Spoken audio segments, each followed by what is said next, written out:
বাংলাদেশে গণ আন্দোলনের মুখে ক্ষমতা হারানোর প্রায় ৬ মাসের মাথায় অন্তর্বর্তী সরকারের বিরুদ্ধে বড় ধরনের রাজনৈতিক কর্মসূচি ঘোষণা করেছে আওয়ামী লীগ। ডক্টর মোহাম্মদ ইউনূসের নেতৃত্বাধীন সরকারের পদত্যাগের দাবিতে আগামী ১৬ ও ১৮ ফেব্রুয়ারি হরতাল অবরোধের ডাক দিয়েছে দলটি। এমনকি নিজেদের দাবির পক্ষে জনসমর্থন আদায়ে আগামী ১ ফেব্রুয়ারি থেকে পরবর্তী ২ সপ্তাহ সারা দেশে লিফলেট বিতরণ ও বিক্ষোভ সমাবেশ পালনেরও ঘোষণা দিয়েছে তারা। তবে প্রশ্ন উঠেছে, কতটা জনসমর্থন তারা আদায় করতে পারবে, যেখানে দলীয় প্রধান অন্য দেশে, এমনকি দলটির শীর্ষ নেতৃত্বের অনেকেই বিদেশে করছেন আয়শিবাস। দেশে ডেকে হরতাল, শেখ হাসিনা নৈনিতাল, এটা ছিল ৮০-র দশকে শফিক রেহমান সম্পাদিত সে সময়ের সবচেয়ে জনপ্রিয় সাপ্তাহিক জায়জা দিনের একটি প্রচ্ছদ। শিরোনামই পরিষ্কার, বিষয়টি কি?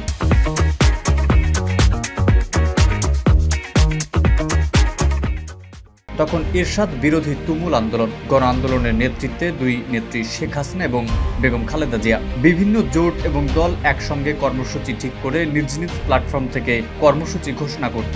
হরতাল ছিল প্রধান কর্মসূচি। এরকমই এক হরতাল ঘোষণার পর শেখ হাসিনা ভারতের নৈনিতালে চলে গেলেন। সেখানে লেখাপড়া করতেন তার ছেলে সজীব ওয়াজেদ জয় এবং মেয়ে সাইমা ওয়াজেদ পুতুল। তাদের দেখতেই তখন শেখ হাসিনার ভারত যাওয়া আর একে কেন্দ্র করে জায়জায় দিনের সেই কাব্যিক শিরোনামটি তখন তুমুল আলোচিত হয়েছিল। এবারও ঠিক তেমনই ভারতে বসে বিভিন্ন সময় নানা রকম বার্তা দিয়ে যাচ্ছেন তিনি। এমনকি তার দলের শীর্ষ নেতৃত্বের আটককৃতরা বাদে সবাই বিভিন্ন দেশে স্বাচ্ছন্দ্যে রয়েছেন। গত ৫ই আগস্টের পর মামলা হামলার ভয়ে ঘর ছাড়া কর্মীরাও সবাই এলাকায় ফিরতে পারেননি।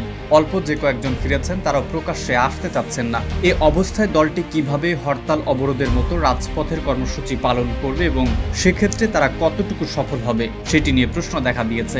এমনকি নেতাকর্মীদের অনেকে মনে করছেন এই মুহূর্তে নতুন কর্মসূচি ঘোষণা করা আর তাতে অংশ নেওয়া মানে নিজেদের বিপদের মুখে ঠেলে দেওয়া। তৃণমূলের নেতাকর্মীরা আরো বলেন, দেশের বাইরে বসে নেতারা কর্মসূচি দিয়েই খালাস, তাদের তো মাঠে নামাও লাগবে না, গ্রেফতার নির্যাতনের শিকারও হতে হবে না, যা কিছু যাবে সব আমাদের ওপর দিয়ে। পরিস্থিতি পুরোপুরি স্বাভাবিক না হওয়া পর্যন্ত তারা দলীয় কোনো কর্মসূচিতেই অংশ নেবেন না বলেও জানিয়েছেন। কর্মসূচি দিয়েছে ভালো কথা, সিনিয়র নেতারা আগে মাঠে নামুক, তারপর আমরাও নামবো। আমরা আন্দোলন করে সুদিন ফিরিয়ে আনবো, এরপর গায়েবী নেতারা এসে রাজত্ব করবে, কোটি কোটি টাকা কামাবে, এবার সেটা হবে না, এমন আক্ষেপের সুরেও কথা বলেছেন অনেকে। এখন প্রশ্ন উঠেছে, নেতাকর্মীদের এমন অনাস্থায় কতটা সফলতা দেখতে পাবে দলটির ডাকা এই কর্মসূচি?